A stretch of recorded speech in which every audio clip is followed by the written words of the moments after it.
This is advanced guitar lesson number 2. Today we're going to do tapping harmonics. So we all know harmonics on the 12th fret, 5th fret, 7th, even a few on the off the neck.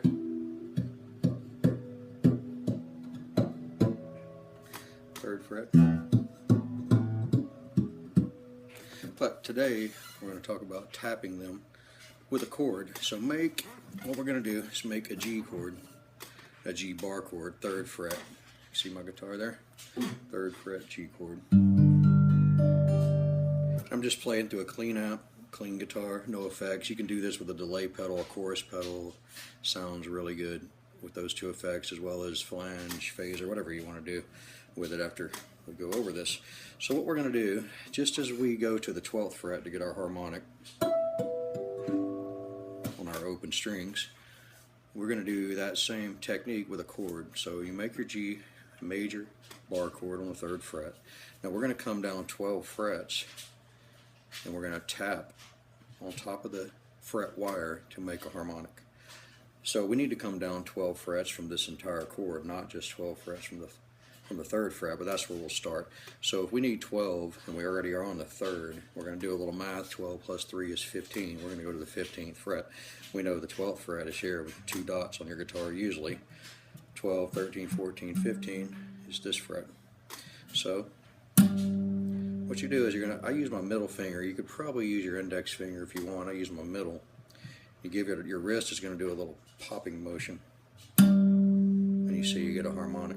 Now when I first show this to people, normally they want to go down the 3rd fret. Of course it doesn't work on all the strings that way. So what you do is you 12 frets from the exact shape of your chord. So you're going to do 12 frets down from each of these notes, and the shape will look exactly like your chord, but you'll be tapping it with a harmonic. See that? So I tap the exact shape of this chord 12 frets down to get the harmonic. Well, let's try it on a couple of other chords. Let's go to A minor bar chord on the 5th fret. Well, 12 frets down from that. We got 5th fret now, plus 12, 17. Tap this exact shape.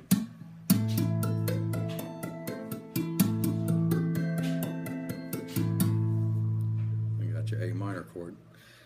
Now you can go back and forth from both of these chords. I'll start back at G, go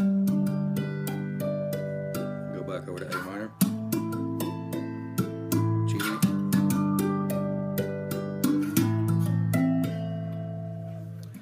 so that's a little bit about tapping harmonics. You can take this in other directions. You can use harder chords. You take like an A minor 9 bar chord on the 5th fret. It's a really stretched out chord. You almost have to tap your harmonic off the neck, see, to get that one. So you can do it with any chord you want to do it with.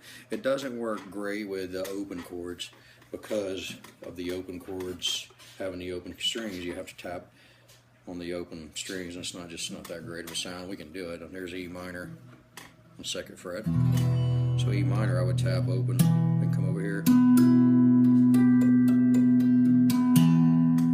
Care for the open string tapping that much, but like I said, you can do whatever you want with it. Now let's try easy scale now. So go over to your 5th fret. We'll do A minor pentatonic. So that's the A minor pentatonic scale. You should already know that. If you don't know that scale, this lesson is probably too advanced for you, and there'll be some other lessons on that scale earlier on in the series. So let's take the concept of what we've been doing so far, and let's go to the 12th fret down from the 5th fret, which is 17. Now we're going to tap each note in the scale.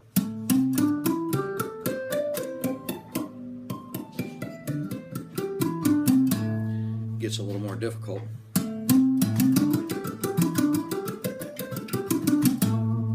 Like I said, you add effects to this. You can add some delay, you can add some overdrive, whatever you want to do with it. And these make really good intros to songs. They make good backup guitar, and you can do it on the bass. You can do it on any stringed instrument with frets. If you have the frets, it'll work.